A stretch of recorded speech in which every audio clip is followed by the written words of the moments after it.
My name is Amelia Hart, and I'm 29 years old. If you asked most people, they'd probably describe me as dependable, the kind of person who shows up, even when no one else does. I used to wear that like a badge of honor. Now, looking back, I realize sometimes dependable is just another word for easy to take for granted. I met Ethan at a rooftop birthday party a friend dragged me to. I almost didn't go. I had work the next day, and honestly, I've never been good at small talk. But sometimes fate plays its cruel tricks at the exact moment you think you're safe from them. The night was warm, the city buzzing below us. I remember holding a flimsy paper plate with a half-burnt slider on it, trying to look less awkward than I felt. And then he appeared, leaning casually against the railing, his grin quick and unbothered, the kind that made people want to orbit closer. He tilted his head at me. You the chef, or just socially awkward like me? I almost choked on my drink. My laugh came out sharper than intended, but I answered, both. He laughed, a real laugh, warm and unrestrained. It was the kind of sound that cracked something open in me. We ended up talking for hours, drifting from the food table to the corner couch, swapping sarcastic comments and half-serious confessions. When the party started thinning out, I didn't want the night to end, and judging by the way he lingered, neither did he. That was the beginning. Within weeks, we were inseparable. Or so I thought. Late-night drives, takeout on my couch, bookstore wanderings just because he liked the smell of paper. With Ethan, even mundane things felt magnetic, like gravity pulling me toward him whether I wanted it or not. But here's the thing about gravity. It doesn't care if it crushes you. The closer I got to Ethan, the more I realized I was the only one moving forward. When I opened up about my childhood, my career goals, even my fears, he'd smile faintly, then switch the subject. If I texted, "I miss you," he'd reply with, "That's sweet," followed by hours of silence. It wasn't cruelty, not exactly. It was indifference, and somehow that stung worse. I told myself he was guarded, that maybe I just had to earn his trust. But deep down I felt it, that chill that seeps in when you're pouring yourself out to someone who only holds out an empty cup.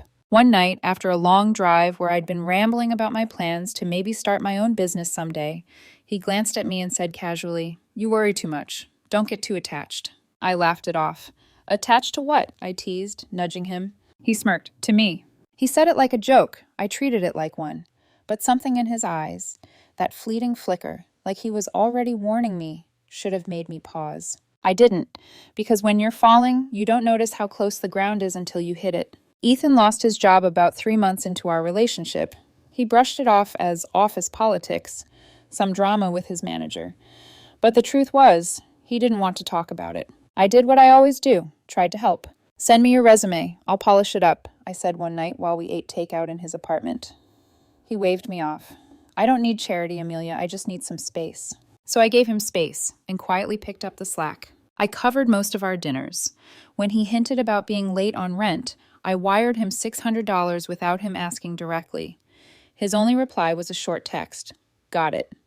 No thank you, no emoji, nothing. I told myself gratitude wasn't important, that supporting someone you care about means doing things without expecting acknowledgement. But deep down, a voice whispered, "You're being used." I ignored it. When Ethan got sick a few weeks later, nothing serious, just the kind of flu that left him whining in bed, I canceled my own birthday dinner with friends to take care of him. I made soup, picked up his prescriptions, even cleaned his kitchen while he drifted in and out of sleep. "You're so sweet," he mumbled once, before rolling over and passing out again. The next week, when I tried to reschedule my birthday dinner, he forgot it was even happening. "Oh, that was tonight?" he texted. "Sorry, got plans already." I remember staring at my phone screen, my cake half melted in its box, and wondering why it hurt more that he forgot than if he had just said no. My friends started noticing. At brunch one Sunday, my closest friend leaned across the table and whispered, "Amelia, he doesn't look at you the way you look at him. I mean it. Be careful." I smiled and waved her concern away. "You don't know him like I do. He's just different." But that night, lying in bed alone, I replayed those words. "He doesn't look at you the way you look at him." It was true. Ethan had this calm, distant energy that drew people in, but it never gave them a place to land. And there I was, building a whole home in my heart for someone who didn't even knock at the door. The foreshadowing signs kept piling up, little red flags I stuffed into drawers until they threatened to spill out. Like the night I tried to open up about how much I cared for him. I think about us a lot, I admitted softly, sitting beside him on the couch. I see a future here. He didn't even look up from his phone. You get too emotionally invested sometimes. I laughed nervously. Isn't that the point of being in a relationship? He finally glanced at me, smirking. Maybe for you. Don't get too attached, Amelia. The words hit harder the second time he said them. I tried to cover my unease with a smile, but my chest tightened. It was like he was planting seeds of doubt in soil I was desperately trying to keep fertile. Still, I stayed. Because when you love someone like Ethan, you convince yourself that scraps are meals, that the small moments, a laugh in the car, his hand brushing yours in the dark, are proof enough that love exists.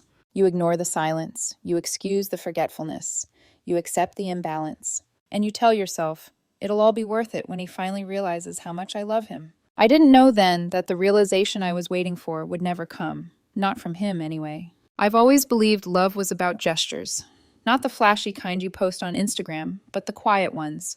Remembering someone's favorite snack, leaving notes in their bag, planning something thoughtful just to see them smile. So when Ethan mentioned once, almost in passing, that the ocean made him feel peaceful, I held on to it. I thought, this is it. This is how I can finally show him he matters. I spent 3 months saving, cutting corners on groceries, and skipping nights out. By the time his birthday was close, I had enough to book us a weekend at a luxury beachside resort, the kind of place I'd only ever admired in magazines. I even bought him a bracelet, silver and simple, engraved with words he once told me in a rare moment of vulnerability. With you, I feel safe. That sentence had echoed in my mind ever since. I thought giving it back to him, etched in metal, would remind him of the truth I believed was buried beneath his indifference. The morning of the trip, I showed up at his apartment with coffee, the way he liked it, oat milk and 2 sugars. Surprise, I grinned. Pack a bag. We're going away for the weekend. He blinked at me, coffee halfway to his lips. Seriously? Like, right now? I laughed nervously, brushing my hair behind my ear. Yeah, it's all planned. Just grab some clothes, I'll drive. He gave a half smile, but it wasn't the kind I hoped for. Okay, that's cute. Cute, not amazing, not thoughtful, just cute. Still, I ignored the sting. I told myself once we got there, once he saw the ocean, once he opened the bracelet, everything would shift. The drive was quiet. Ethan scrolled on his phone, chuckling at group chats while I stole glances at him, searching for any sign of excitement. You okay? I asked softly. Yeah, just tired, he muttered, eyes glued to the screen. I nodded, but a pit was forming in my stomach. When we arrived, the resort was breathtaking. Ocean views, a balcony with fairy lights, the rhythmic crash of waves just far enough to soothe you. It was everything I imagined he'd love. But Ethan barely looked around. He tossed his bag on the bed and asked, "What's the Wi-Fi password?" That night, I booked us a table at the resort's best restaurant. I put on a dress I hadn't worn in years, navy silk, soft against my skin. He wore a crisp shirt, and for a moment, when he walked toward me, I thought, maybe tonight will be different. The restaurant was draped in golden light, the ocean breeze weaving through as candles flickered between us. My heart pounded as I slid the small gift box across the table. He opened it, read the engraving, and said flatly, "Wow, you remembered that?" "Of course," I whispered, smiling weakly. It meant something to me. He slipped the bracelet back into the box without wearing it. My throat tightened. Is something wrong? Ethan swirled the wine in his glass, his face unreadable. You really want to do this here? Maybe it's the perfect place, I said, my voice trembling. I just need to know where you are in this. In us. He leaned back, bored, like I was discussing weather forecasts. I like you, Amelia. I enjoy being with you, but... He shrugged. You're way too emotionally invested. You're 10 steps ahead, imagining forever. I don't move like that. I swallowed hard. I'm not asking you to marry me tomorrow. I just want to know if we're growing in the same direction. Because sometimes it feels like I'm the only one trying. His lips curled into a pitying smile, the kind you'd give a child who doesn't understand the rules of the game. Then he said it. Don't get too attached. I don't see this lasting. The words sliced through me, clean and merciless. For a moment, the world blurred. The sound of waves, the clinking of glasses, the flicker of candles, all muffled under the weight of his indifference. I thought I'd cry, or beg, or argue, but instead I just sat there, hollow. He sipped his wine like he'd just discussed the specials with the waiter. I realized then I had built a castle on sand, and the tide had finally come. That night, after dinner, Ethan slipped off his shoes, flopped onto the hotel bed, and started scrolling through his phone as if nothing had happened. The words "don't get too attached" still echoed in my chest like broken glass rattling inside a jar. I sat on the edge of the balcony, watching the waves crash against the shore. They sounded steady, eternal. My love for him had been anything but. For the first time in months, I stopped asking myself what was wrong with me. I asked what was wrong with him. That shift, small as it was, felt seismic. I packed quietly while he laughed at something on TikTok. Socks, charger, toothbrush, folded neatly into my duffel. Every item tucked away was a piece of myself I was reclaiming. Before I left, I placed the bracelet on the nightstand right next to his buzzing phone. The silver glinted under the soft lamplight, the engraving staring back at me. With you, I feel safe. How ironic. I didn't feel safe with him at all. I felt invisible. At 6:00 a.m., the first streaks of gold painted the horizon. I slipped out of the room. Ethan didn't stir. He wouldn't notice until hours later that the gravity he took for granted had finally let him go. The front desk clerk looked surprised when I checked out early. "Was everything not to your liking, Ms. Hart?" I smiled faintly. Everything was perfect. I canceled the rest of the reservation, making sure the remaining charges were under Ethan's name. The spa treatments, minibar snacks, even the late checkout fee he had requested without asking me. All of it, his responsibility now.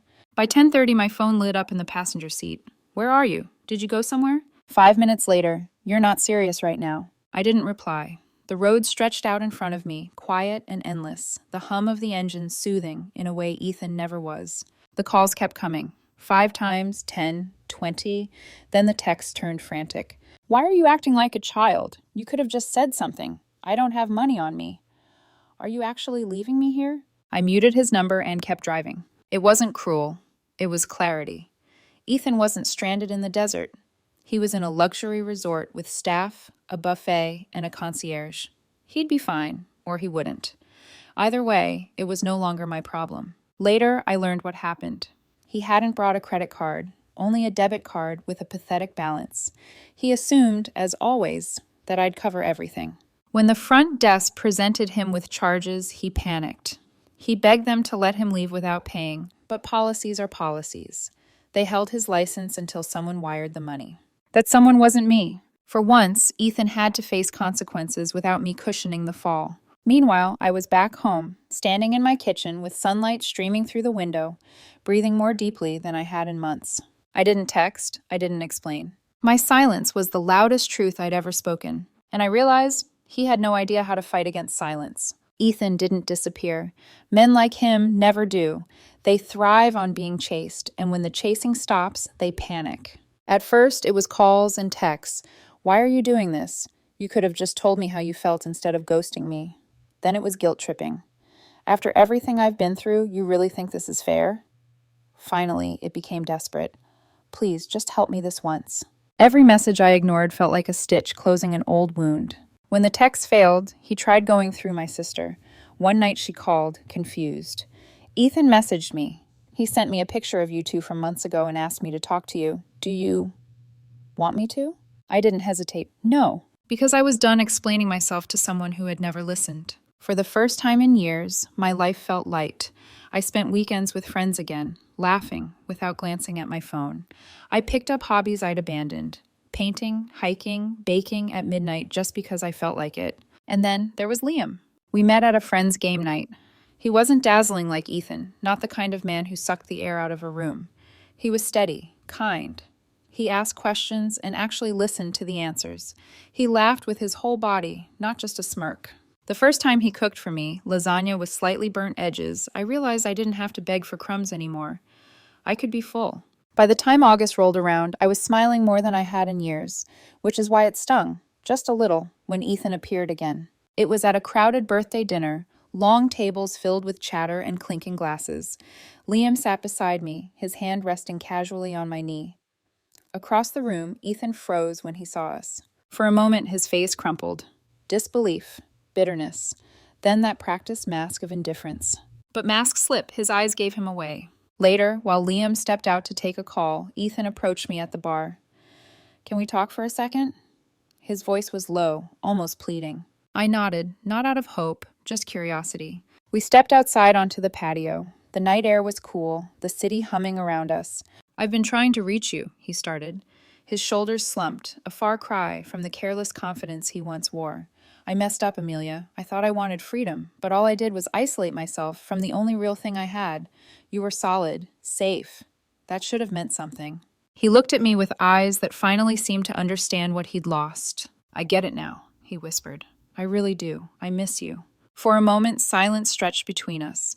In another life, I might have cracked, might have let his words reel me back in, but not this time. I took a slow breath and met his gaze. "You told me not to get too attached," I said softly. He blinked. "So I didn't." The shock on his face was almost pitiful. He opened his mouth, searching for something to say, but I cut him off gently. "You were right, Ethan. It didn't last. And that's not my loss. It's yours." I turned and walked back inside. Liam was at the table, laughing with my friends like he'd known them forever. When he saw me, he smiled. Not performative, not desperate, just warm. I felt myself exhale, a weight I hadn't realized I was still carrying, finally slipping off my shoulders. Ethan stayed outside, alone, scrolling his phone like a man clinging to a life raft made of smoke. For months, I replayed that night at the resort in my head, torturing myself with what I could have done differently. Now, I don't anymore, because he was right about one thing. It didn't last. And thank God it didn't.